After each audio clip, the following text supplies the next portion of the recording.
Tell me when you're ready. You're going. This is the Venturi nozzle assembly, completely disassembled already. I'm going to take it completely apart so you kind of see everything that's in here. This is the flow control. We're cleaning here. We cleaned it all out. The flow control has a nice 0.3 gallon per minute hole down the center. You make sure that that's open, that there's no debris in that hole. It only goes in, it does not go that way. It goes, I gotta focus on this. okay, it goes this way. So I'm going to put that back in there like that. That's the way it goes. Wording on top. Wording on top. This is the teeny little screen. Hopefully you've got one. If you don't freak out. It's not the end of the world. You'll put it together without one.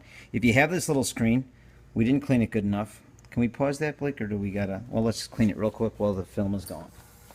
I like using a toothbrush on all this, and I did have one, but it got lost. Okay, all right.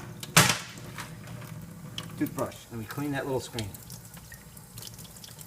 We cleaned that top screen with a toothbrush too, and we cleaned thoroughly your Venturi. This is actually the Venturi. Yours could be black. Or it could be white. This is the newest red one. It's fine. Just clean it very well. There's the actual Venturi portion right there is the most important part. And you clean all of it. It'll be full of iron and whatever. Just clean it all out so it's good enough. Okay, so we're putting this back together. We've got our flow control first. We've got our little screen upside down in that little hole.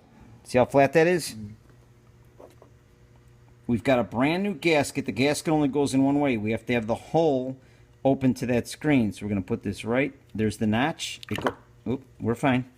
That's how it goes. The notch is for that portion right there.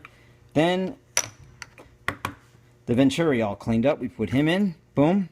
Then we put the large screen, which we completely cleaned up with a toothbrush. We put him. Here's his notch there. Boom. We've got the retainer. Your retainer may look, well, your retainer probably looks just like this. The retainer goes first. The O-ring is nice and cleaned up. We did put a little O-ring lube on it just because that's what we do. We want this to seal real nice without having to go too tight. We throw that on top. Boom. We clean that out too. We cleaned that all out already. The cap goes on hand tight. Leave this whole thing on your unit. I just happen to have a unit completely off. So, and I've got, so you're not going to go to the, you're not going to go to this extreme. You're not going to have it off the unit. You can do all this with it on the unit. And there's my final clip. Now this is on the unit completely. Boom, like new, done. That is how you change the gasket and clean a Venturi nozzle screen. If you have any other questions or issues, contact your local Ecowater dealer. Thank you.